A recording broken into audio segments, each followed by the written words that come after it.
can you share an impactful mentoring experience, either as a mentor or a mentee or both?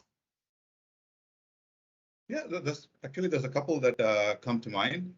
One was I'd just become a supervisor, and I made it a point to try and be a mentor to people that were not in my group. And I was mentoring this young lady, and whenever I would give her some examples, she would ask for, hey, but give me an example from your personal life. So this happened 2 or 3 times. So I was very curious. I said, hey, why do you ask for this example from a personal life?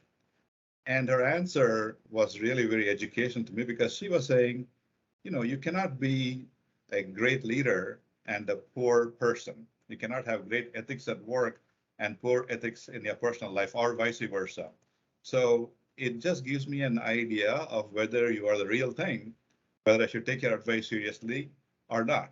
So it taught me the importance of being authentic. And, very early in my career, she made me think not about work and personal life as different things, but they are the same. We are one person. We are either ethical and we are caring, or we are not, right? So that is the reason it was kind of an eye-opening experience. The other thing also happened pretty early in my career that got me thinking about mentoring and all these things a lot is my first supervisor. It come out of the university with a PhD. I was brand new to industry. I had no idea. Just about a month into my career, I sat down with the supervisor and said, "Hey, give me some ideas. How am I doing?" He said, "You're doing very well. Um, there's something you need to watch out for. Is you cannot just gravitate to I'll use his words, even though it's a little rough, smart people in your group." And he made me think. And what he was really teaching me was the top performers in any group really need very little attention. They may need some attention. And if you think about a large group, the bottom performers, who knows, right? But there are a lot of people in the middle who are the bedrock of every organization. They are the people that you have to spend time with and bring along, and they are the ones that are going to make you and your organization successful. So it was kind of a very insightful thought. I had just come out of school, and he made me think very differently about an organization, and that was also very impactful.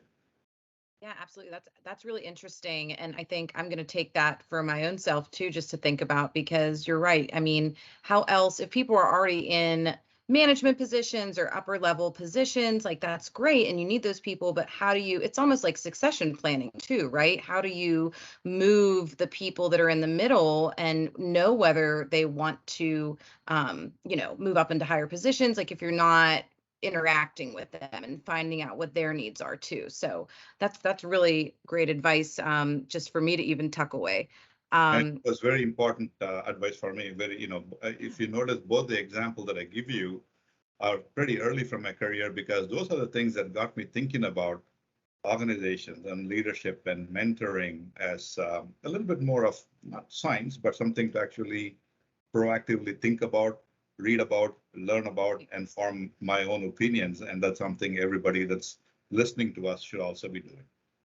Yeah, and something else that you just made me think of, is that I remember when I read an article about mentoring, or maybe I was speaking with someone at work, but you mentioned like, you have to be a good person too, and you have to be authentic and genuine. And that makes me think about work-life balance. And I've actually heard the term recently, work-life integration, because there is no such thing as balance to some degree.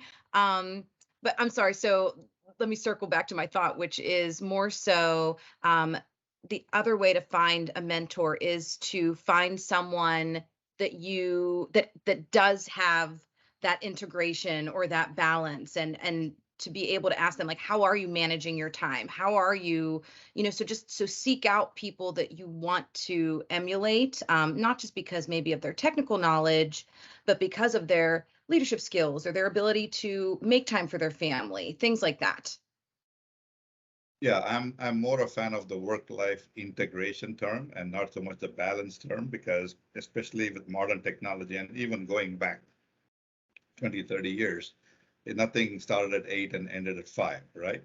But It works both ways. It is, personal life comes into work time. Sometimes you can take time off and go to a bank, carry your cell phone with you. So Right. there's a lot of flexibility available. Hmm. It is important to look at the integration, but also look at the balance in terms of time that you spent on each area. So the balance is important, but integration is really the way it works anymore. Absolutely.